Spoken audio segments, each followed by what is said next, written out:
Hi, this is Dr. Thompson at Catalyst Chiropractic and Rehab. We have a lot of hikers here at Portland, and one of the common complaints I hear from hikers is knee pain when they're walking downhill. The reason for that is because when you're going downhill, you have about 3 to 4 times the amount of force going through your joints and your legs as you do when you're walking on a level surface. So the way that we combat knee pain when you're hiking downhill is we take 2 approaches. One is you can reduce the amount of load going through the joint, okay?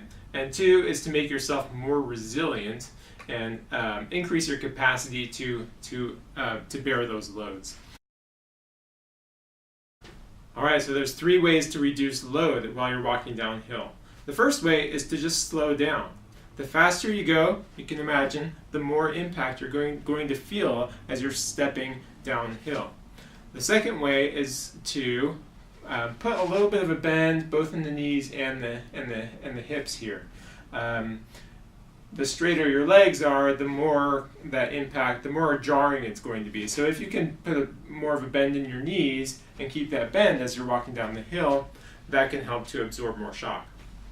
The last thing is to use some sort of a hiking stick or those trekking poles that you see so commonly out on the trail.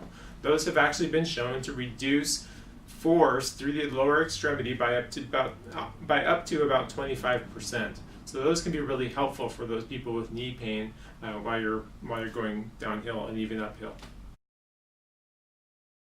So here are some examples of some things we can do to make you more strong and stable through the hips and quads. These are just some examples of what I might do with some of my patients. It really depends on the individual what we're going to do. So one of the first things I look at is their ability to stand on one leg and keep their hips level and balanced, okay? You'll be surprised how quickly people will lose their balance on one foot.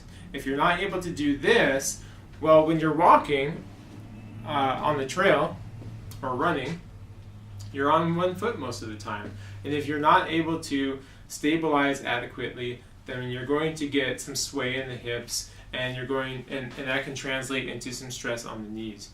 So one thing we do is have people practice one leg stands, keeping the hips level, and the goal is to be able to do this for 60 seconds without significantly losing balance.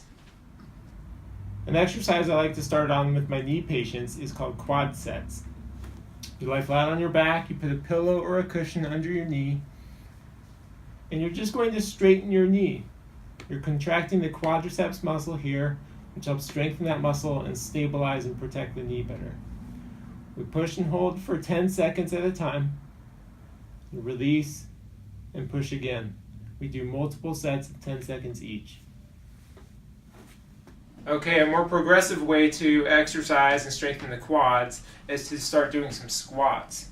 And we can put you on an incline like this and raise the heels up to mimic that downhill action. And what we do here, so we start with 2 feet and we can just have you do some squats. And we accentuate that downward motion. So we do a count to 2 going down and 1 coming up. Okay? And we're strengthening quads as we do this, and a little bit of your rear end as well. And one last progression that's a bit more difficult is the one leg decline squat. So what you do here is you're going to use both legs as much as you can to come up to the top, and then you lift one leg and you're going to lower yourself. Okay?